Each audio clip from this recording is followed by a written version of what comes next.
We ready? All right. First of all, I want to thank you guys for coming here and covering this situation. There's a lot of news stories that could be covered, but when you have something that impacted this community as much as it did, I'm very thankful that the media covers this, because it's a really important topic about officers who were shot doing their job, but also what the impact was to this community and what this case meant to Central Ohio here over the last couple of weeks. So thank you for covering this. He's not here today, not able to be here, but I also want to thank the sheriff for his support in these situations. I served at his pleasure, and I'm very proud of my staff. Many of them are here today. I say it all the time, got the best in the business. I call them the varsity squad, and with that, the sheriff provides nothing but support to me and my division. I can't thank him enough for that as well. But today, this is not just about making arrests. It's about sending a message. I stood at this podium a couple of weeks ago, and I was asked, did I think that Devontae Dixon, prior to his capture, had help getting away? One of you reporters asked me that question. And what I wanted to tell you was, of course I did. I thought that he had help. You don't single-handedly evade capture from 100 Central Ohio police officers, the best in the business, without help that night, which brings us here today. And as you know, Dixon was arrested for trying to kill 2 Mifflin Township police officers who were just doing their job when they conducted that traffic stop in Clinton Township that night. And today, we're here because 8 of those people made a decision to help a man who tried to kill 2 police officers. Let that sink in. They didn't panic. They didn't report him. They became part of Dixon's safe house circle, if you will, his little network of enablers who gave him rides. They served as communication lines from one to another. In some cases, they provided disguises, and they turned their homes into hideouts. And so today is about the names of those people that we took into custody this morning with the help of the U.S. Marshal Service. And so those people were Caitlin Mellon, 25 years old, Grace Mellon, 23 years old, Nathan Brown, 22 years old, Anusta Solomon, 21 years old, Isaiah Engel, 23 years old, Elijah Robinson, 22 years old, Namina Goller, 20 years old, and Latoya Birdsong, 42 years old. And of course, you guys know about the previous arrest with Jalen Call last week, or whatever the date was. So that's a total of 10 people who contributed to this absolutely senseless act. These were Dixon's trap rat friends, people who apparently thrive off of chaos and think justice can be outrun. Instead of taking a $40,000 reward, they chose to help a cop shooter try to disappear. Ended up in handcuffs, in a jail cell, and into the same spotlight of accountability that Dixon has. And with the help of the U.S. Marshal Service and Marshal Michael Black and his staff, who I can't thank enough, and also the FCSO detectives, many of them are here today, the FCSO Special Investigations Unit, the FCSO SWAT team, they tracked down Dixon's trail door by door, car by car, and lie by lie. And we found what we needed, not just because of what they said, because what they couldn't hide. And so these 8 people, and Jay LaCall previously, tried to shield the shooter, but they couldn't shield the truth. And to the officers that were targeted, to the families, to the officers that risked their lives to bring Dixon into custody, and to this community, we're not going to let people who aid violence walk away without consequences. And before I close, I want to thank the Franklin County Prosecutor's Office, Shayla Favor and her staff for their counsel, and who undoubtedly will see this case through. Lastly, I want to thank the Franklin County Board of Commissioners for their support.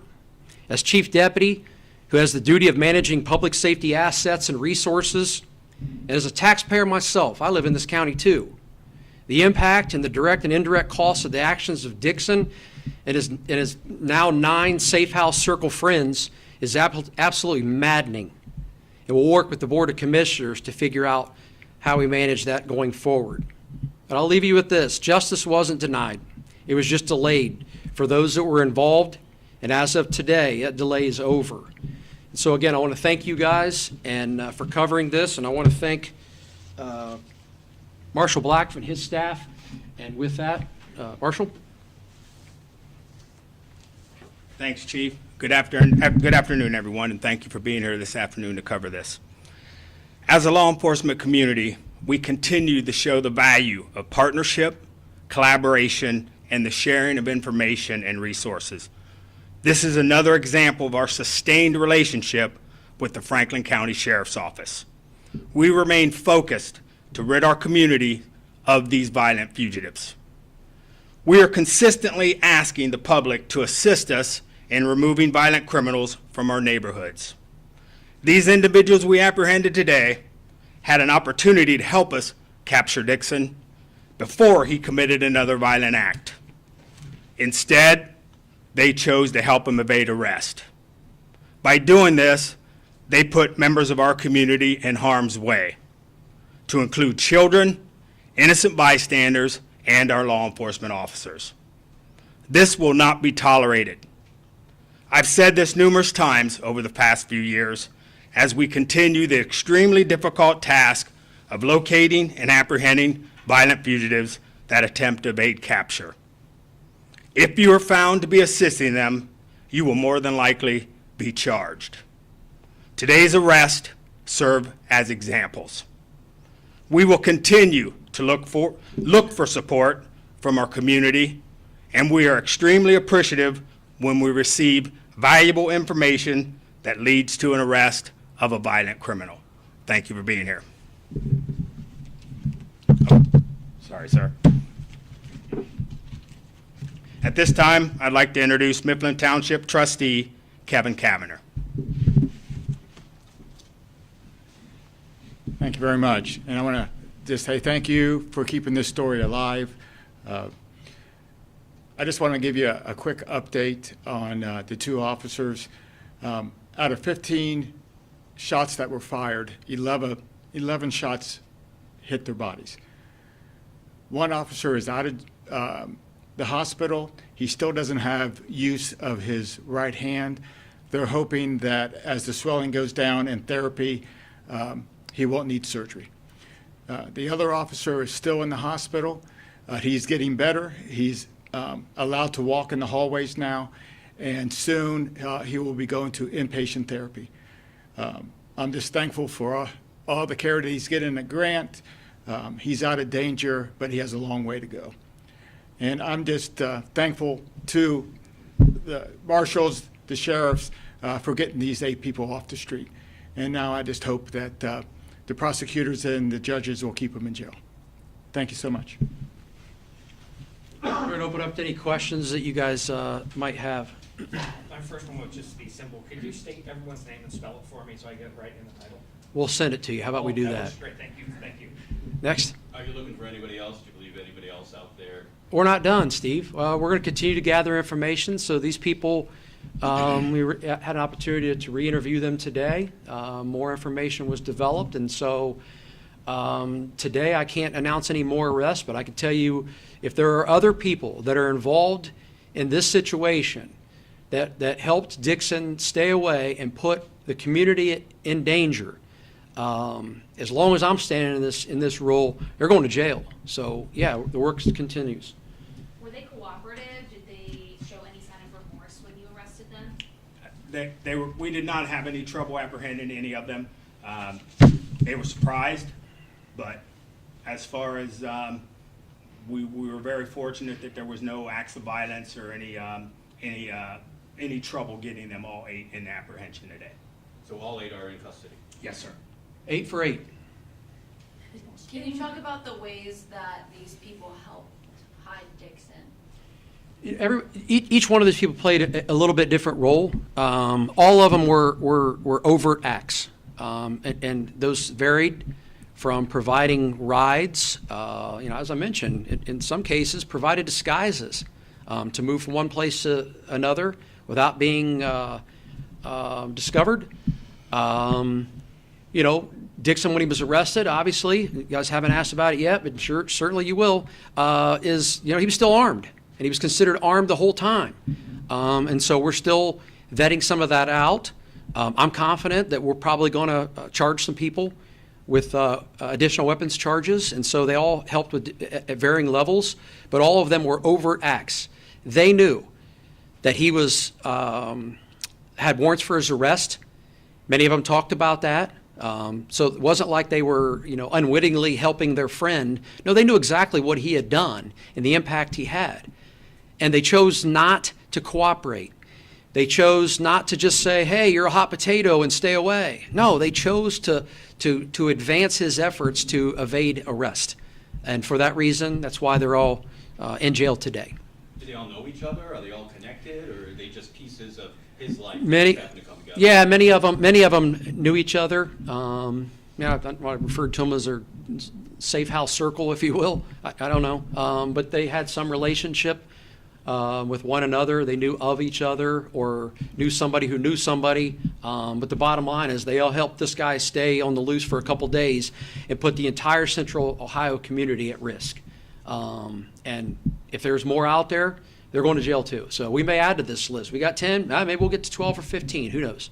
In the court affidavits that were filed with this, he said that there was a deputy who was doing surveillance on one of these locations who had eyes on Dixon and saw him get in the car and leave, doing some sort of surveillance behind him. Why not take a chance to stop him then versus letting him continue to be on the run? Beth, I'm not going to sit here and armchair quarterback what an officer had out there. I mean, there's a lot that goes into that, whether there's backup there. You're talking about a guy who just shot 2 cops. And whether he had backup or whatever, I'm not going to question whether they took that person into custody. I don't know that the situation you're describing is even truthful.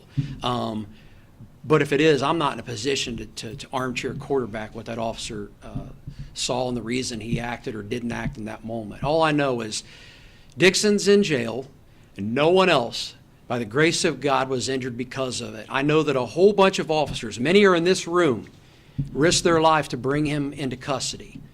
And the only one that was injured out of this, other than the Mifflin officers, was Dixon himself, and thankfully no one else was. So yeah, I'm not going to sit here and armchair quarterback why they didn't take him this day versus that day or what have you. Can you go into any detail as to the types of disguises that Dixon used? Not in particular. Again, these cases will be adjudicated in court. Hopefully, in the next week or so, these cases will all be indicted. But as of today, they're charged with obstructing. All of them are charged with obstructing. I think one individual does have a dangerous ordinance charge that because there was an accessory on the vehicle or on one of the guns that was not permissible. But again, when it goes to the grand jury may see it's appropriate for more charges. And I mean, honestly, it wouldn't disappoint me if that happened either. So. Dixon did shoot himself. Can you say anything about his recovery? If he's going to be walking? I don't, you know what, I have not visited the hospital to see his recovery. He's alive, he is recovering as well, and when it's appropriate, his case will be indicted as well, and he'll face the music on that. And but yeah, I don't have any information on his condition, and I'm not evading the question. I just don't know. So. Is there any updated information, now that we're a couple weeks removed from the initial incident, about what led to that first traffic stop and what may have prompted him to run from the car in the first place? Yeah, and so I have it written here, so I keep getting back out my notes because we had some questions that were emailed from some news outlets that were unable to attend. And so a couple of the questions, one of which was asked by WSU was, why was the car stopped? And so the initial stop was a traffic stop. Now, the way it works, and if I can describe this, what happens is you have a dispatcher who's many miles away from where the location of the stop is. The officer gives merely a code, and the code is 86. That's the code for a traffic stop. But the officers generally don't report the details of what the stop was for until the conclusion, if they do, at the conclusion of the stop. But see, this one never got there. Shortly after the stop, chaos breaks out, and we heard, 15 shots were fired? Or 15, yeah, 15. Yeah, and so